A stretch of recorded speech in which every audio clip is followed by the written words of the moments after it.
Hello, and thanks for taking the time to click and watch. I know your time is valuable, so I'll do my best to make it worth it. Today, I want to share how we can work together to create one of the best transformative community safety systems here in Ottawa. Think about it like an orchestra. Every partner plays a critical role, and when we all align our efforts, we can create something truly harmonious.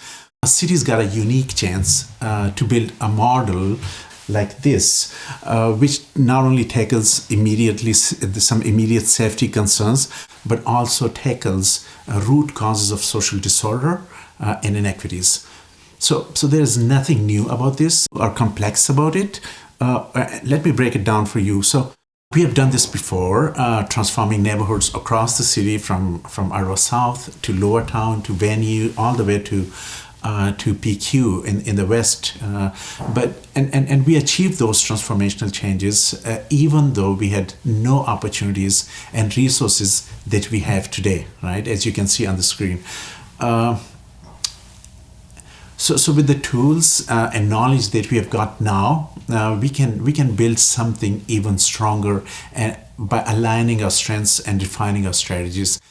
Let's begin with the issues, right? So as you can see is in this funnel structure, the major root cause of community safety is systemic inequity. It leads to disparities in health, housing, education, and income, and that in turn creates ripple effects, leading to social disorder, quality of life issues, including poverty, homelessness, mental health challenges, etc.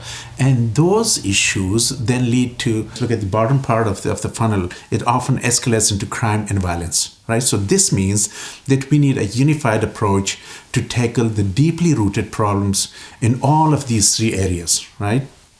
Particularly social disorder right in the middle, because data from across Canada shows that 65% of the calls to the police are related to social disorder, while only 30% are related to law enforcement, right?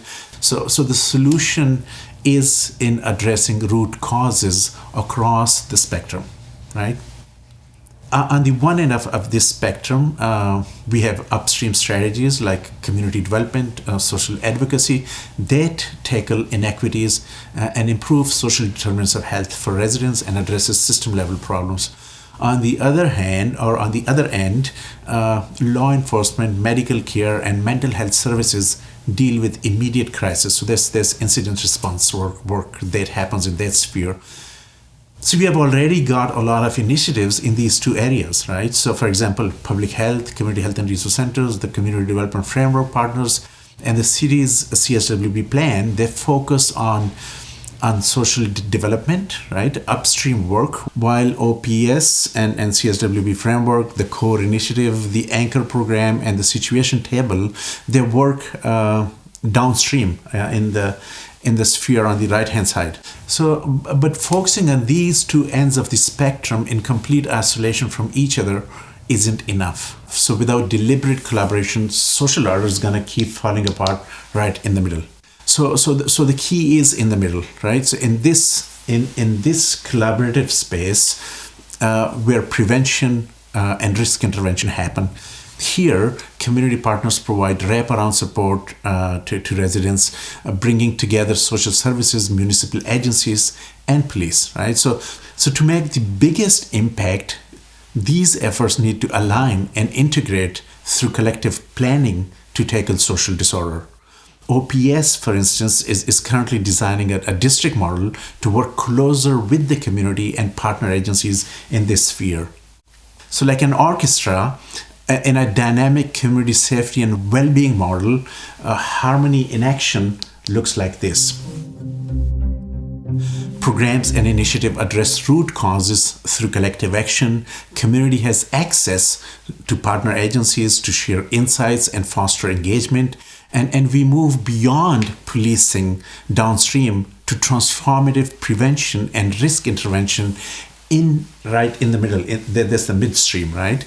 So like an orchestra, awareness about programs and activities in these areas create awareness, and that leads to unity. So it means that playing individual role is of course essential, right?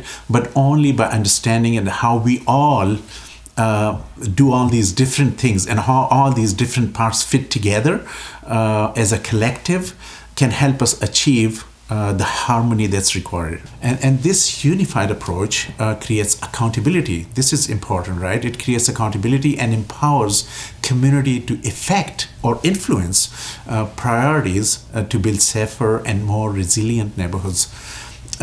Data is a powerful tool, and in this system, with primary data coming from the community, we can keep refining strategies across the continuum of social development, prevention, risk intervention, and incident response. And there is the continuum of community safety and well-being. So the bottom line is that together we can address issues at every level: upstream for systemic change, midstream, working with neighborhoods and individuals, and then downstream in the form of refining our incident response.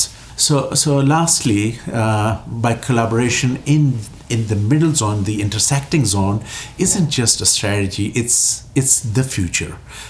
By integrating our efforts across police, social services, communities, mental health services, and all those other services, we have the opportunity to work with the communities and use the tools the tools that we have, the opportunities that we have to create a proactive, sustainable model of community safety and well-being here in Ottawa.